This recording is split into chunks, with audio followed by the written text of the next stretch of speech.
हूं कि मैं जो एक्सपर्ट से बात किया हूं वो ये कह रहे हैं कि अगर हम लोग 80% पॉपुलेशन को वैक्सीनेशन नहीं देंगे तो थर्ड वेव भी आएगा, थर्ड वेव भी आएगा। और आप है ही नहीं वैक्सीन आपके पास, आप तो बोल दिए कि स्टेट्स को ले लो 400 रुपए में। कहां से स्टेट, मैं शुक्रगुजार हूं तेलंगाना गवर्नमेंट का और दीगर स्टेट गवर्नमेंट बोले कि हम फ्री में दें, स्टेट के लिए पैसे नहीं है।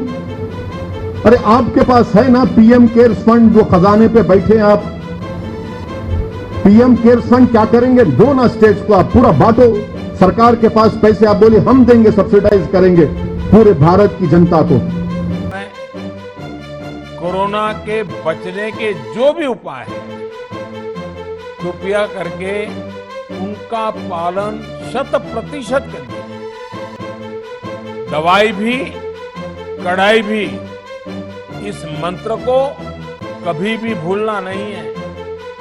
ये मंत्र जरूरी है, वैक्सीन के बाद भी जरूरी है। रमजान के पवित्र महीने का भी, रमजान हमें धैर्य, आत्मसंयम और अनुशासन की सीख देता है। कोरोना के खिलाफ जंग जीतने के लिए अनुशासन भी, उसकी भी उतनी ही जरूरत है। जब जरूरी हो तभी बाहर निकले, कोविड अनुशासन का पूरा पालन करें। मेरा आप सभी से यही आग्रह है।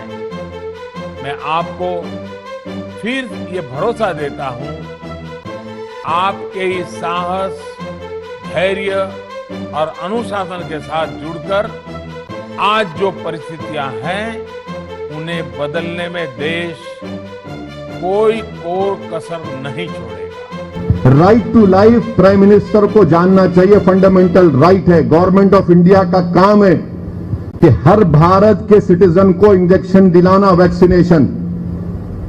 आप खाली इतने खरीद के बाकी तुम खरीद लो, क्यों खरीदेंगे? किस लिए हमारा पैसा आपके पास है? फिर ये आपका काम है कि हर एक को इंजेक्शन आप दिलाना, वैक्सीनेशन दिलाना। आप क्यों नहीं दिए परमिशन आप फाइजर को? दिसंबर में फाइजर आया, आप नहीं दिए, बहाने बना दिए, चले गया। आप बुला रहे फाइजर को तो फाइजर बोल रहा है मुझे इंडेमनिटी दे दो। आप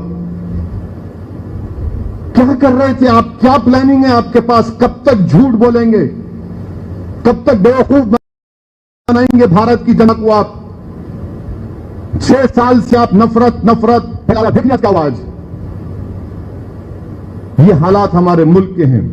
मैं आखिर में लगेगी, मेरा राज्य प्रशासन से आग्रह है कि वो श्रमिकों का भरोसा जगाए रखे। उनसे आग्रह करें कि वो जहां है वहीं रहे। राज्यों द्वारा दिया गया ये भरोसा उनकी बहुत मदद करेगा कि वो जिस शहर में हैं, वहीं पर अगले कुछ दिनों में वैक्सीन भी लगेगी और उनका काम भी बंद नहीं होगा। साथियों, पिछली बार जो परिस्थितियां थी वो अभी से काफी भिन्न थी। तब हमारे पास इस वैश्विक महामारी से लड़ने के लिए कोरोना स्पेसिफिक मेडिकल इंफ्रास्ट्रक्चर नहीं था। आप याद करिए देश की क्या स्थिति थी। कोरोना टेस्टिंग के लिए पर्याप्त लैब नहीं, पीपीई का कोई प्रोडक्शन नहीं, हमारे पास इस बीमारी के ट्रीटमेंट के लिए कोई खास जानकारी भी नहीं। लेकिन बहुत ही कम समय में हमने इन चीजों में सुधार किया। आज हमारे डॉक्टरों ने कोरोना के इलाज की बहुत ही अच्छी एक्सपर्टीज हासिल कर ली है। वो ज्यादा से ज्यादा जीवन बचा रहे हैं।